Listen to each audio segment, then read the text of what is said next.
야권 유력 대선 주자인 문재인 전 더불어민주당 대표가 지난 대선에 이어 이번에도 일자리 대통령을 표방하고 나섰습니다.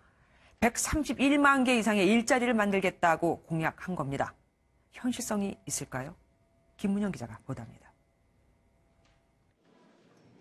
일자리 131만 개 이상 창출은 문재인 전 더불어민주당 대표의 핵심 공약이 될 전망입니다.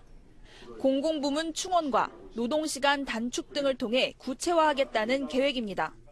공공부문 일자리 비율을 3% 올려서 OECD 평균의 반만 돼도 공공부문 일자리 81만 개를 여기에 노동시간 단축으로 신규 일자리 50만 개를 추가로 만들겠다고 약속했습니다.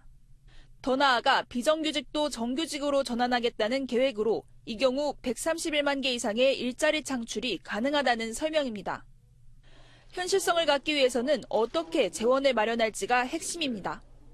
한 해 17조 원 이상의 일자리 예산에 대한 전면적인 재검토와 함께 앞에서 말씀드린 일자리 정책의 조기 집행을 위해 적절한 규모의 일자리 추경 예산 편성을 추진하겠습니다.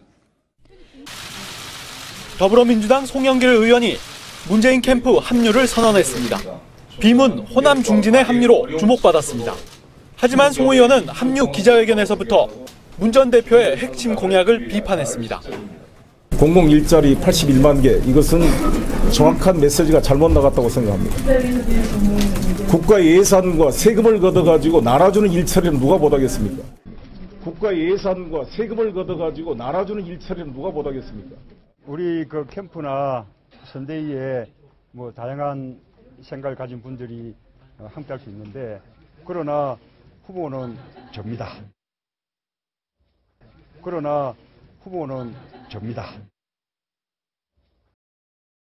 더나 송영길 의원이 총괄 선대본부장으로 이렇게 얘기를 한 건데, 그 전하고 싶은 메시지만 전한다는데 후보는 접니다. 이것도요 좀 잘못된 발언 같아요. 왜냐하면 송영길 의원이 문재인이 아니라 내가 후보입니다 이렇게 얘기한 적이 없잖아요.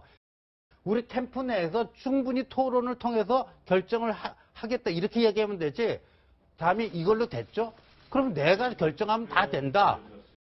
저는 참 처음 발표한 정책치고 너무나 실망스럽습니다. 아, 그렇습니까? 이게 보면 처음 교수들 800명이 모여서 했다는 게 고작 이 정도인가라는 좀 놀랄 정도인데, 아니 이게 지금 국가 공공부문 일자리 늘려서 81만 개 누가 못 만들겠습니까? 소방관들 늘리고 교사 늘리고 그 국민 세금 내서 늘리면 되지 않습니까?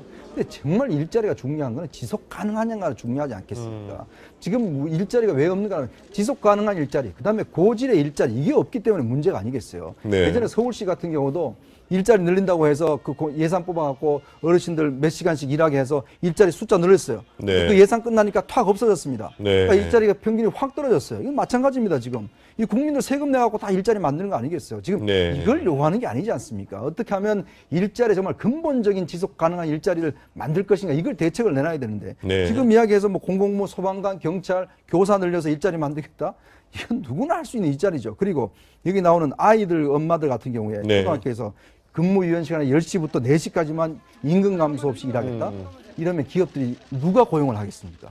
만약에 임금 감소 없이 일을 조금만 일하게 한다면 이거 기업들 입장에서 보면 누가 여자들 고용을 시키겠냐고요. 그러면 당연히 여자들 오히려 고용이 더 떨어집니다. 그러니까 이 정책이라는 게 항상 이면이 있는 거죠. 당장 그 사람들한테는 좋을지 모르겠지만 기업 입장에, 고용하는 기업 입장에서는 아니 임금도 안 줄이고 시간도 줄이고 그런 또 애 낳으면 그렇게 해야 되는 그런 분들 왜 고용하겠어요? 그러니까 저는 그런 면에서 보면 정말 4년 동안 뭐 하셨는지 모르겠어요.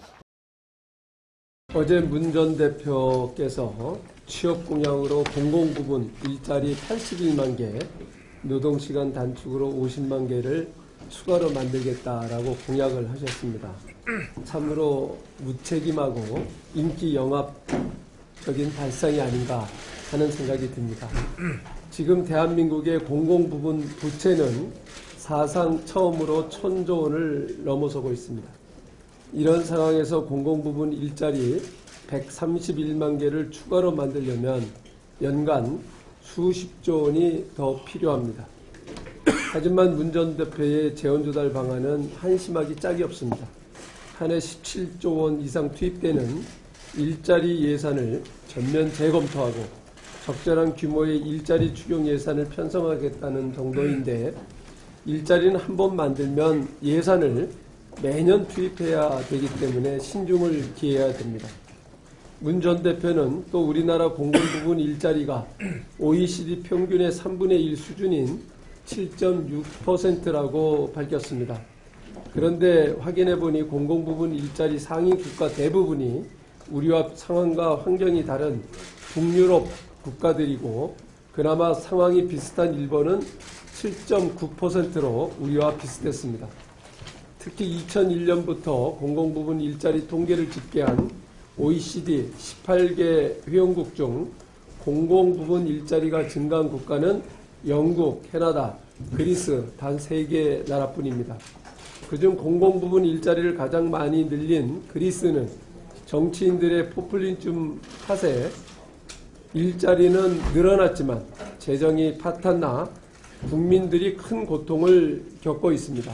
그 일자리 늘어난 것도 일시적으로 늘어났다가 급격히 떨어지는 현상입니다. 물론 일자리 창출은 우리 시대의 가장 큰 과제임이 분명합니다. 하지만 잠시 고통에서 벗어나 보겠다고 중장기적으로 자기 파괴적인 행동을 하는 것은 부직난에 시달리는 청년들을 2번 죽이는 일이라고 봅니다.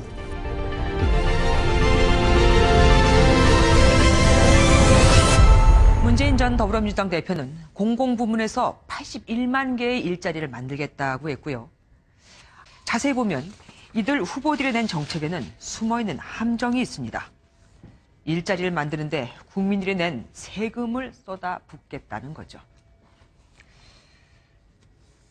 최근 지난 2000년 당시 김대중 정부는 공공근로 사업을 확대해 2004년까지 200만 개의 새로운 일자리를 창출하겠다고 발표했습니다. 그 결과는 어땠을까요?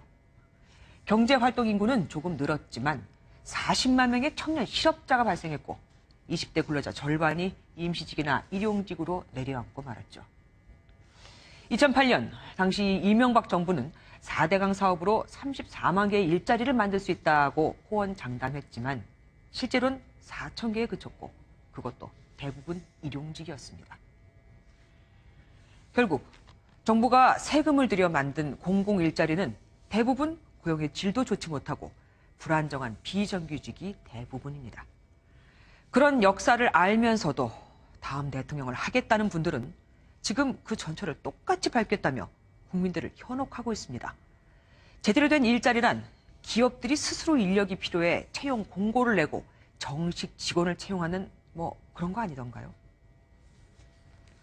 최근 세계 반도체죠. 1위 기업인 인텔이 미국 애리조나에 8조 원을 투자해 새 공장을 짓겠다고 발표했고 여기서 생길 새 일자리만 3만 개나 된다고 합니다.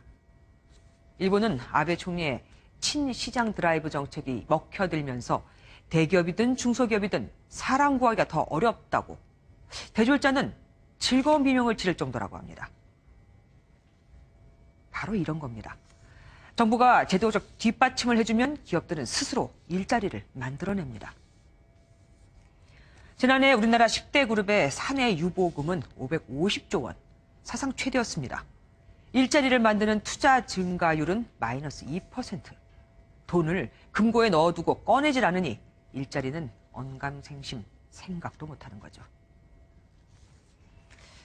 존경하는 후보님들, 일자리 정책은 나라 돈을 동원할 게 아니라 기업들을 움직이게 하는 거 아닐까요?